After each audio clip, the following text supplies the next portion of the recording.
Well, let's have our next guest on. It's JP Hervis, founder of Senior Brand Journalism Insider Media Management. He's going to talk with us about content marketing. Let's welcome JP to the show. Good afternoon, everyone. Thanks for having me on. Sure. So, JP, you have quite a career, and let's have some fun and tell us about your long career in broadcast journalism.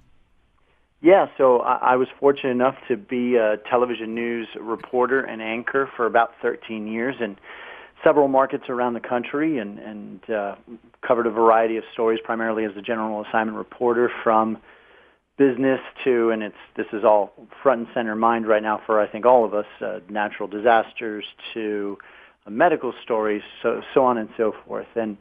And after those 13 years, about the time the economy collapsed, the broadcast news industry, and really every industry, obviously started pushing out people that maybe otherwise they wouldn't have. And I was one of those people. And so I remember sitting outside my last television station where I was a morning anchor and with my box of desk items and saying, what do I do now? Well, generally speaking, where a lot of former journalists go to is the public relations world. And what a lot of people don't realize that when you're a news person, there's a lot of PR agencies, PR people that are kind of a punchline because of sending press releases and not having a good understanding of the news business and earning media on behalf of their client or their company. So I said, well, let me dive into this and see what that's all about and make the story short. I started my own agency, Insider Media Management. This focuses on media relations and content marketing. And, you know, the root of good outbound communications for companies is good storytelling. And as a former journalist, we just look at it that way. We approach our clients and ourselves as if we were journalists covering a beat and finding the stories that are most interesting and engaging for a target audience. What we tell our clients, and what I speak about a lot in different places that I'll give this lecture, is that every business nowadays, when it comes to content marketing, needs to think of itself as its own newsroom that's distributing interesting and engaging content that gives people insight about not just their brand, but why their particular company is an expert in that brand or in that industry. So let me ask you a question, because you're now dealing with these companies and not as a reporter anymore. And you do, you know, when you look at the industry today, advertising, and people are starting to understand with social media that storytelling is a huge part of it. But for you, as you're talking to these companies, how hard is it when you're telling a CEO, well, no, we have to approach this differently. It's different from what you've been buying in the past.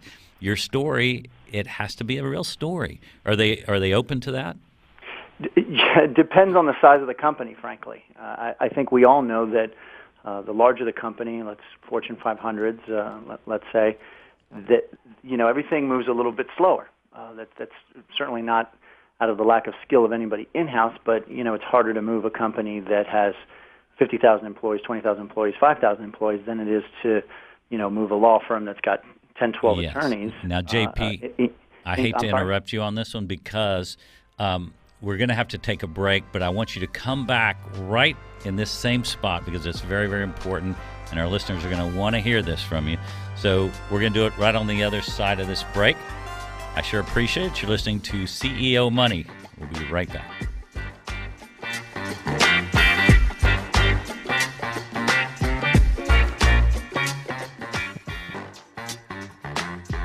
All right, welcome back to CEO Money. I'm here with JP, and we're talking about his company, Insider Media Management. And JP has a completely different look on marketing and what it takes to get a message out. He comes with a journalistic 14 years in the industry as a journalist. So, JP, you do take a different look at it. We were talking about on the other side of the break where you're having to deal with companies and different size companies, and that the message you tell them, it's different for each company. And how open are they to listening to this pitch? Well, as we were discussing before, it's all about the size of the company. But much like any other effort that you want to make with a company, you want to show proof. You want to show statistics, different case studies as to why this is or can be successful. But, quite frankly, a lot of times I just sit down and go logical. And I let them know that the day and age of the hard sell, the day and age of throwing tons of money into advertising is let's just call it changing. And now consumers, and this is now when psychology jumps into it all, now consumers are more about connecting to each other. The internet brought about globalism like never before. Social media has brought about personal connections like never before. You can see what's going on in the life of somebody in Thailand in 5 seconds. So a business needs to look at itself as a person, not just a logo of something that sells. And making those personal connections through storytelling, the telling of the story of an employee who's been at your business for 50 years, the telling of a story of how if you were a doctor, how your surgery changed the life of this one person. And the key to a lot of this is subtlety. So the direct, we have the best rate, we have the best reputation, we have so on and so forth, kind of stroking your own ego and telling everybody why you're great. There's a place for that. But now it's more important to just prove your expertise, to open your mind up and let them know what is the secret sauce of your expertise in your industry, and then make the personal connections so that somebody feels like they're not being sold something. They're being invited in to learn about a company or a business or a service. And what you're talking about is spot on. But how do you deal with that 70-year-old CEO, and he's going, yeah, but, my nephew just graduated college. He's 20 years old, 22 years old. He's got to be a social media genius. I'm hiring him. Well, and you know what? That's good employment for them. Now, I think a lot of late 30s, early 40s, mid 40 folks that are in the marketing industry in one capacity or another see this wave or have seen this wave coming.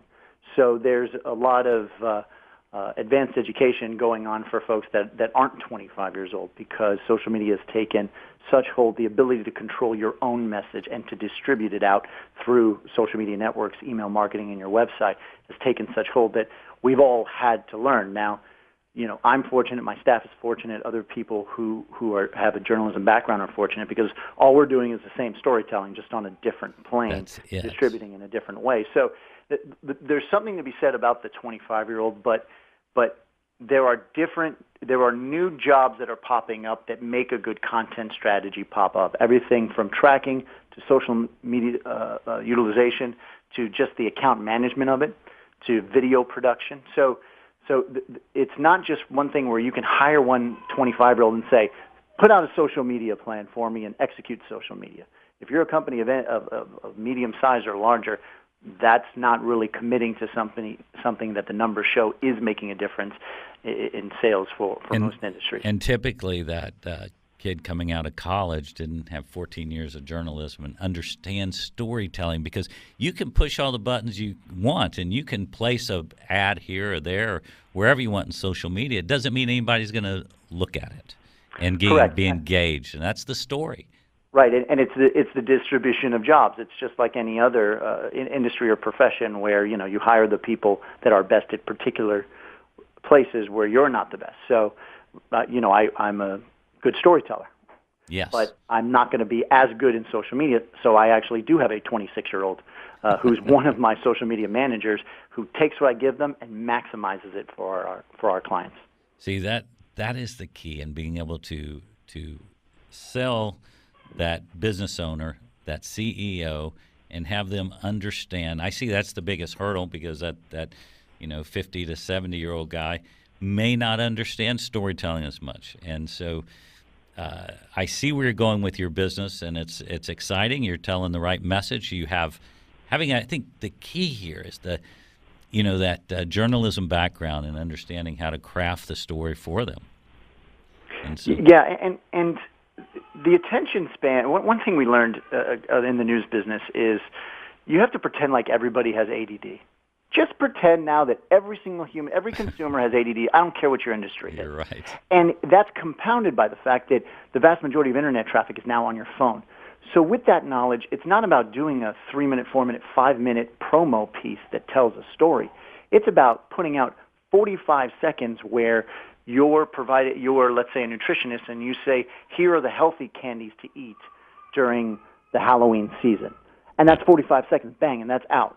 And that's where you, as the kids say, drop some knowledge. It's where you open your mind up and show people why you know something more than anyone else, and you get to make that personal connection through the screen, through the phone, like never before. Well, you're nailing it, JP. Listen, we have to go, but I want you back on the show. It's JP Hervis, founder, senior brand journalist of Insider Media Management, insidermediamanagement.com. Thank you so much for being on the show.